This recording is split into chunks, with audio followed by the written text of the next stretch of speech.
Hello, Darthvegan here, back with another episode of Kerbal Space Program. Space Program? No, Space Program. Yeah. Season 3. Last episode we took our Kerbals from the outpost back up to the mothership. That does not have any power. And we are going to try to take them home, but there's no power, so we're screwed. Yeah, we can't control the ship at all. There's no... Does this have any gimbaling at all? Yeah, we're screwed. We're in bad shape. Okay, so this thing... Does it have power at all? Yeah, it still has power. But it doesn't have a good enough connection. So, I would like to... The intention was for this mission to be the return of the Kerbals back home. Wow, this thing can't get a signal from anybody, can he? He's just gonna float around forever, I guess. Alright, well, that's too bad. What can we do about this? If I turn on the engines, do we have gimbaling? Yeah, we got some gimbaling. Is it producing power? No. The atomic engines do not produce power. Alright, so I need to go prograde. Oh man, we don't have hardly any fuel at all. 1,000 DeltaV.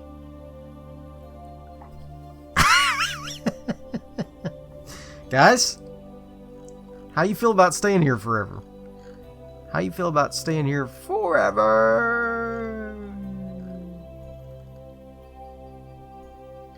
Seems like I don't remember what the alignment has to be for these guys, but I feel like it's not this. I feel like it's not this.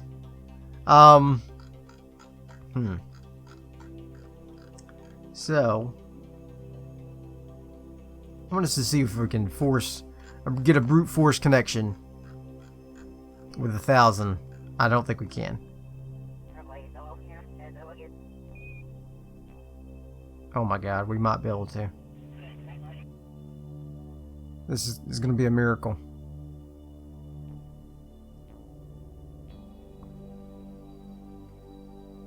Nope. No miracles today.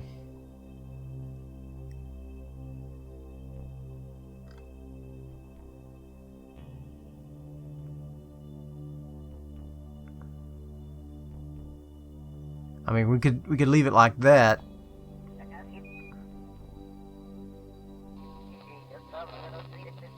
We could get into orbit so that we are intersecting Kerbin's orbit, and as they intersect, they might eventually. No, let's just forget about it. It's gonna have to be another mission where we do the time warp here. So, I think, therefore, I am going to... Is there a way we could get... Is there anybody else floating around that has some fuel? Anywhere.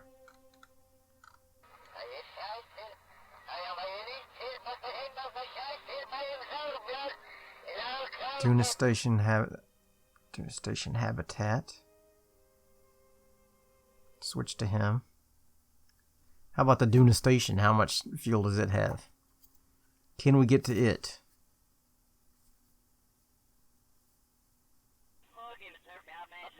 It's got a fat lot of nothing. It's got no fuel, so can't do anything there. Alright, so yeah, that's it's gonna be another rescue mission. So the lander is safe in space. But we can't get back home for quite some time. So what do we want to do this episode? Well, we could tweak the Ike Outpost so that it will function correctly. Take it to Kerbal, back to Ike, and at the same time, this is that horrible concoction. That's not what I wanted. Okay. So we need electricity, for one thing, on this guy. And some sort of antenna, probably, right? So we need electrical. There we go. We'll put those on there. That's fine. And then we probably need some batteries. Like so. Yep. And then we probably need some communication of some sort. How did I forget that? I don't know. Alright. Now there's that. There's these. There's those. Okay. And we're going to call this the Mark III. So for that kind of solves that problem, but it does not solve this problem, which is, first of all, turn off these auto struts. No auto struts for this guy.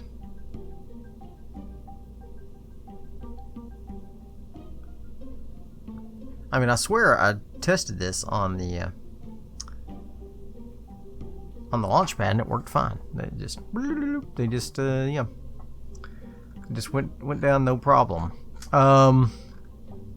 So what can we do? We need a convertitron on this somewhere. Holy cow, it's huge.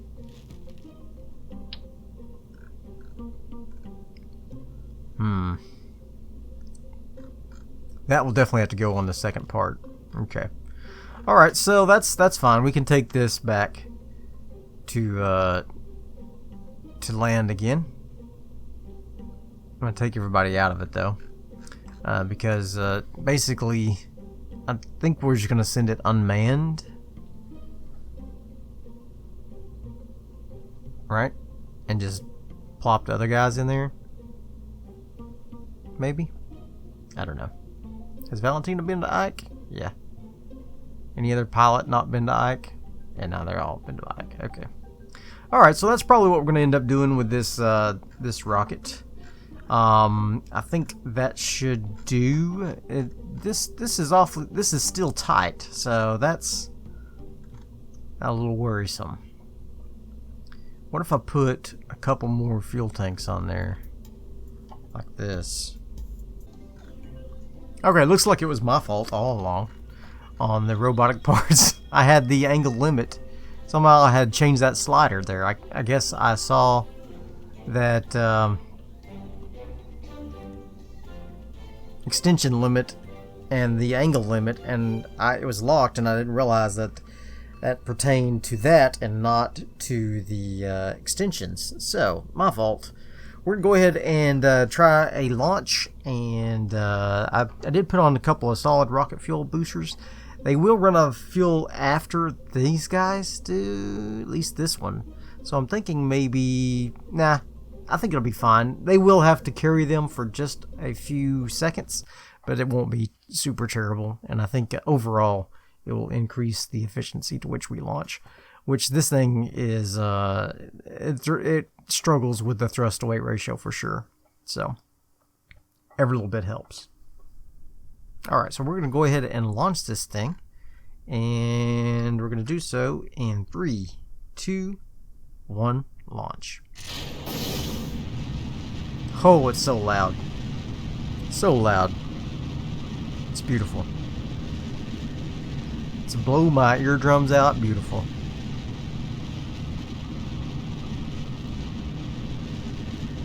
So you'll see these two boosters will run out.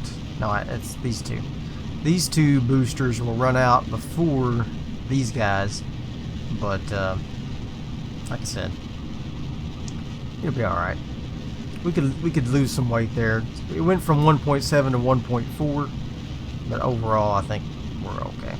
I'm gonna go ahead and start angling out. I'm angling out a little slower than I normally would because the thrust to weight ratio is so low.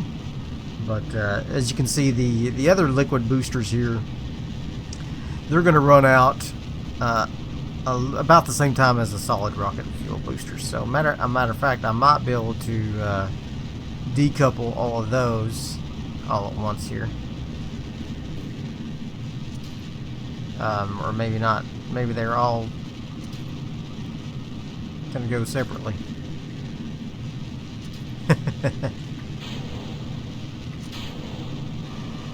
So those are gone. Now those are gone. Well, that was an inefficient launch, but nevertheless, here we are.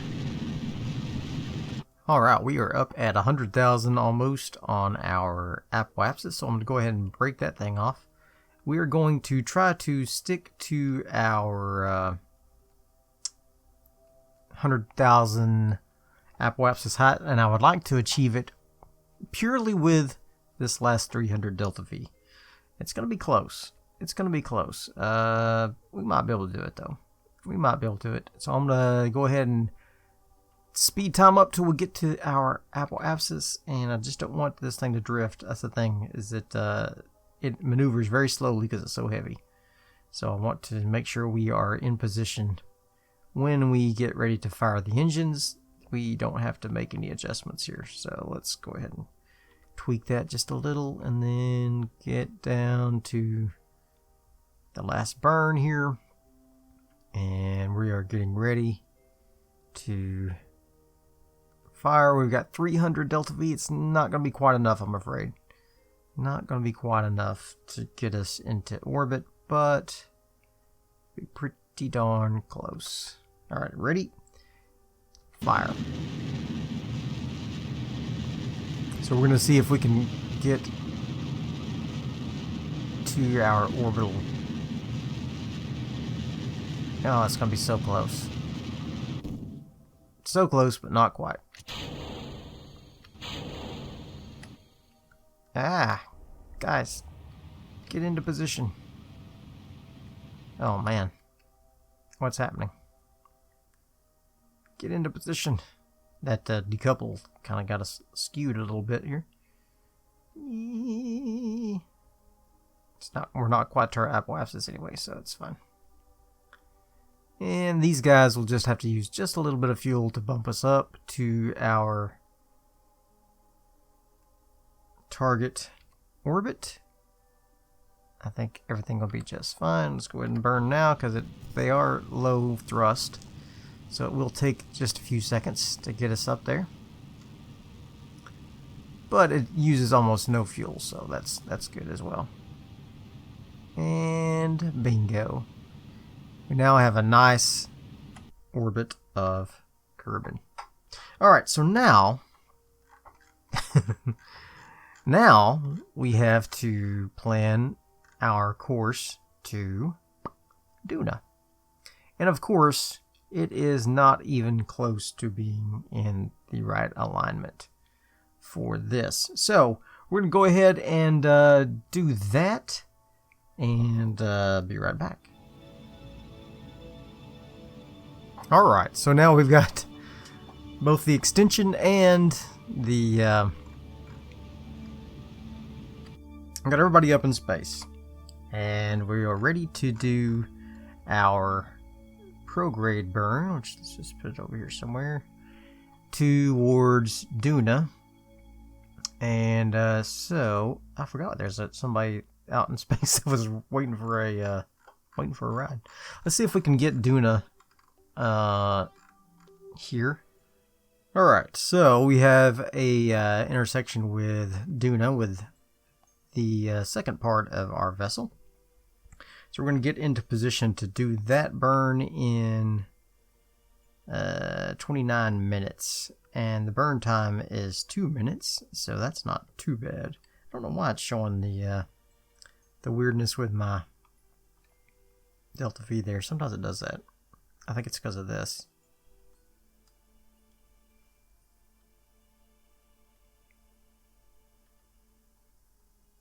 Let's see if I pop that in there. Nope. Still didn't do it. Still didn't do it. Oh well. So let's go ahead and go around to our maneuver node here. And let's see. See where we can do our maneuver.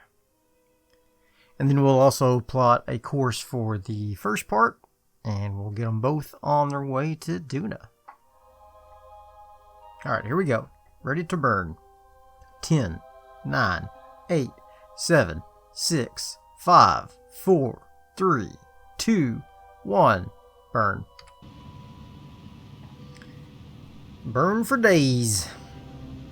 Well, my friends, that is quite a bit of difference than the original planned burn there.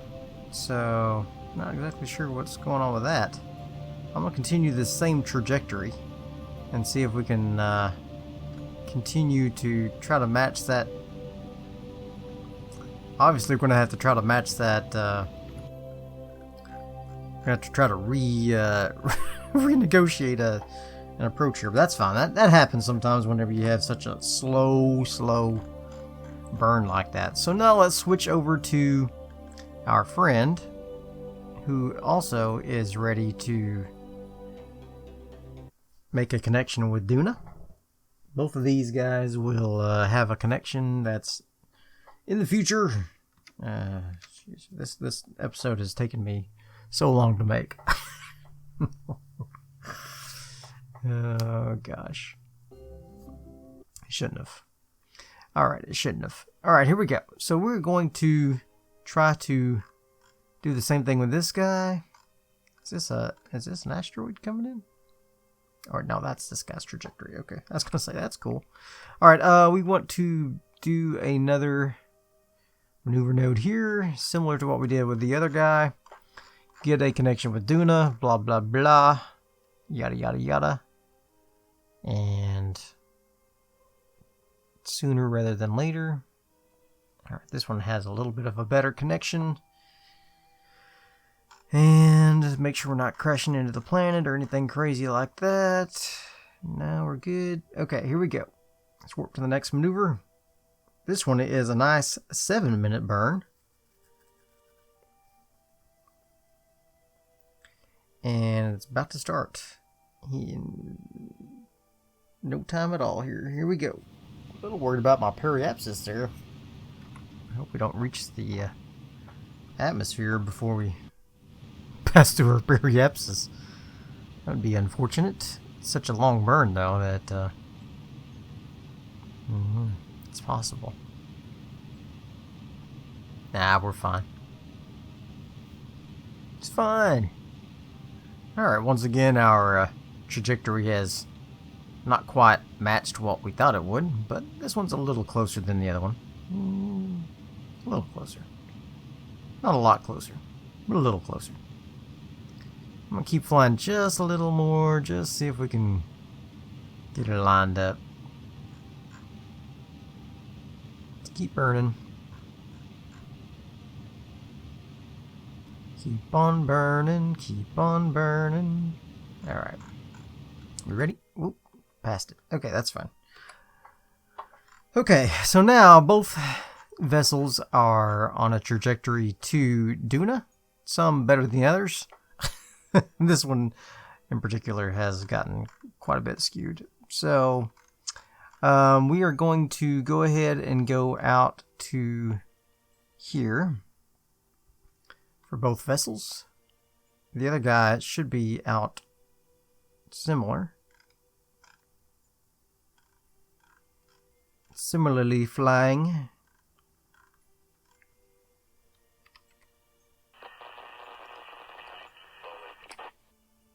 Probably should pop open our radio. Just like so. Boop. Okay. Very good. Alright. Now we are on course to Duna. And we'll have to rendezvous with our friends around, we're not going to land on Duna, obviously. We're going to do what we did last time. Okay. You know that. You know what I'm talking about. Okay, here we go. Let's see if we can renegotiate this thing here so we can get a connection here. Oh, Lord, that's an expensive adjustment. 217 DeltaV. What? Yeah, that's what it is.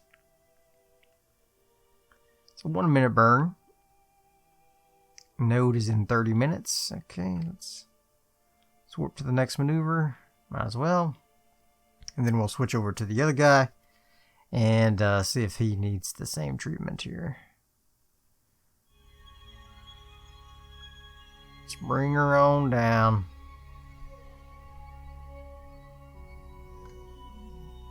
Bring her on in. Oops, wrong way, buddy boy. Wrong way again. There we go. Let's turn down just a little more. Bring us down this way. And bring her in this way.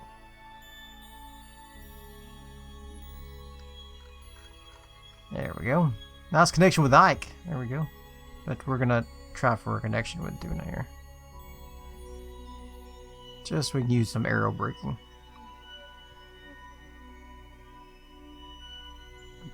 Alright.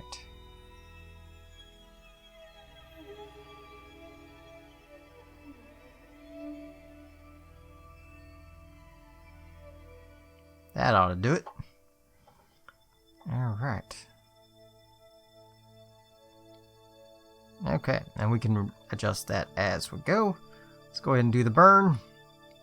We're a little bit late on the burn. We'll see how close we can get.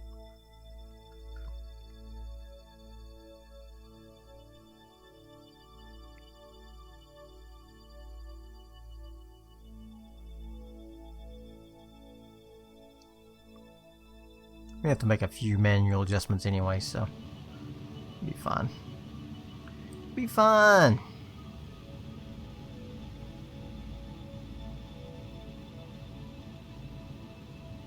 In the grand scheme of things, for when we're traveling almost a year to get there, a few minutes difference in node time. It's minor. Can make all the difference in the world to the math, though.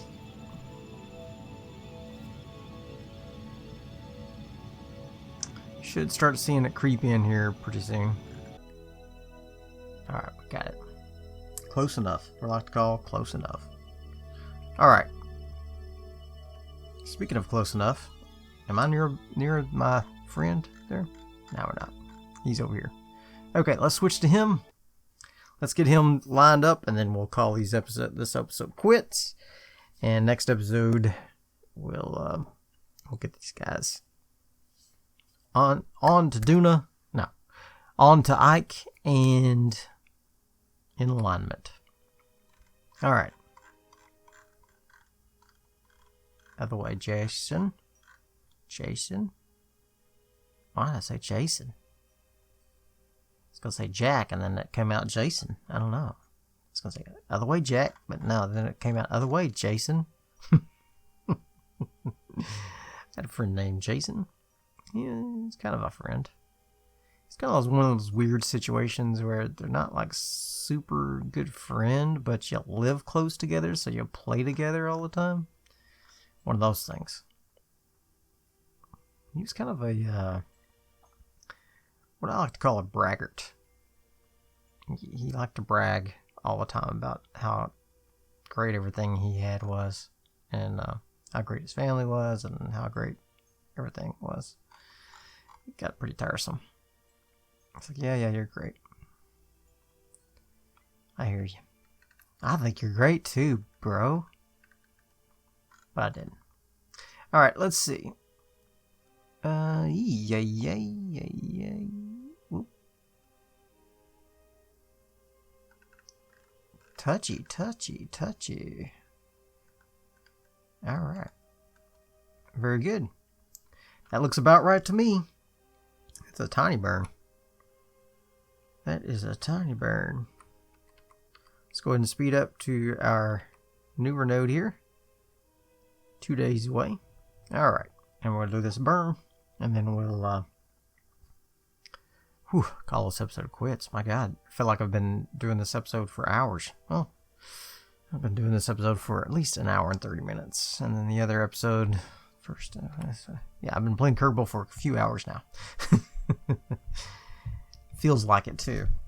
I feel like my legs have gone to sleep. Alright, there we go. Alright, so we should have a connection there, yep. And we should have one with the other vessel. We'll have to make a few minor adjustments once we get within the sphere of influence. But that should be no problem. So... hopefully you have enjoyed this episode. It's a little bit weird. I don't know. It's kind of weird. Maybe I can do some editing to make it better. But if you enjoyed this episode, hit that like button. And I will see you guys next time. Bye. Kerbal's waiting by the window, vaguely looking down at their saw, and hoping possibly Jebediah will come home with some raw. From Inmus or the moon, maybe he'll come home soon. Was never what it once was, shouldn't really fly anymore. Either as if an answer with a sound like blowing up your